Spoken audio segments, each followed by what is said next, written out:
सिंह अमर रहे।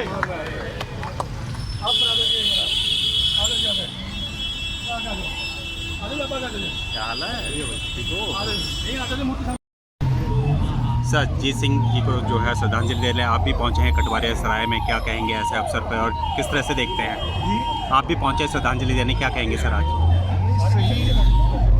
जीत सिंह ससुराल के चरणों में श्रद्धांजलि अर्पित करने के लिए मैं यहाँ उपस्थित हुआ हूँ। गाँव के लोग बड़ी संख्या में उनको श्रद्धांजलि देने के लिए उपस्थित हैं। मैंने भी उनके चरणों में पुष्पांजलि की है और शहीद जीत सिंह ससुराल की स्मृति में, उनकी याद में और भी कुछ हम कर पाएंगे जिससे कि आने वाली पीढ़ियों को उनके बारे में, उनके त्याग के बारे में, उनके बलिदान के बारे में ठीक से जानकारी हो।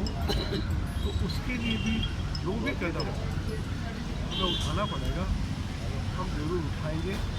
अपने शहीदों के मान और सम्मान में कोई कमी, चाहे मैं इस इंडिया का पार्लियामेंट का मेंबर हूँ, चाहे रामवीर सिंह धूरी हो, चाहे नासी हो, कभी कोई कमी रखते नहीं हैं और रखेंगे भी। सर लगातार गांव में जिस तरह से जो है शहीदों को याद किया जा रहा है, युवा पीढ़ी के लिए एक संदेश है ये, लगातार जिस तरह से गांव एकजुट हुआ है, इस पे क्या लगता है और भी शहीदों की जो है जगह जगह वो होनी चाहिए? युवाओं के मन में शहीदों के प्रति गहरा सम्मान हर तरफ दिखाई देता है, लेकिन आगे हमारी कोशिश ये होगी कि यह अच्छी बात है कि यहाँ पे शहीद जीत सिंह जी की प्रतिमा लगाई गई है। सभी गाँवों में लगभग ये शहीदों की प्रतिमाएं देखने का अवसर मिला है, लेकिन हमारा प्रयास ये होगा कि उनके बारे में कुछ शब्द पत्थर के ऊपर लिखे जाए जिससे कि लोग उनके बारे में कुछ पढ़ सकें, उनको जानकारी मिल सके और फिर जो भी उनका त्याग है, उनका बलिदान है, उससे प्रेरणा ले सकें। इसके बारे में भी हम आगे व्यवस्था करने की सोच रहे हैं। क्या संदेश देंगे सर? गाँव के विकास के लिए जो फंड श्री राम सिंह धूरी जी ने सैंक्शन किया है, उसके लिए हम सारे गांव की तरफ से तहे दिल से उनका हार्दिक अभिनंदन करते हैं, स्वागत करते हैं और धन्यवाद करते हैं। जो भाई गांव की बड़ी दुर्दशा थी और विकास के लिए जो फंड इन्होंने जारी किया है, उसके लिए इनका बहुत बहुत आभार व्यक्त करते हैं समस्त गाँव वाले की तरफ से। आप सभी को शहीद दिवस की शुभकामनाएँ। हमारे हर साल हमारे गाँववासी इसी रूप से मनाते हैं, जैसे कि हमारे फादर जी हमारे यहाँ पे आए और फूल अर्पित किए।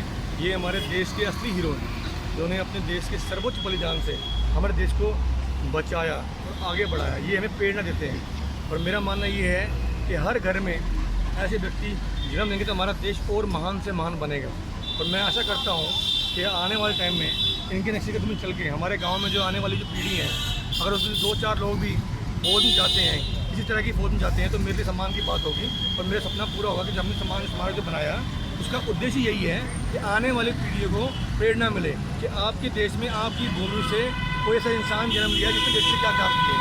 तो ऐसे वीरों को हमेशा नमन होता है।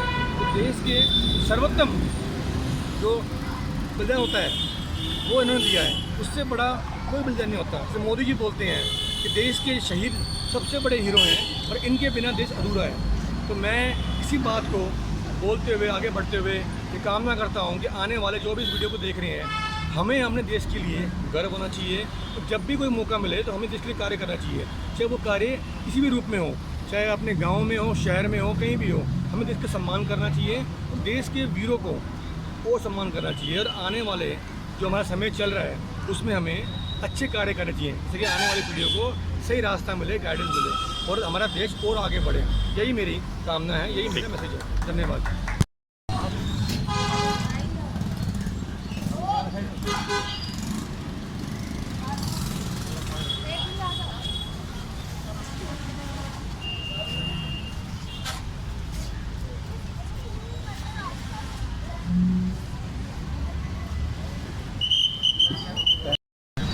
बाबा जी ने तो बाबा जी बात आप करो।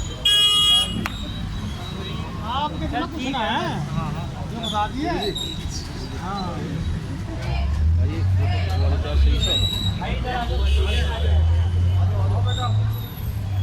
थोड़ा गर्म है जी।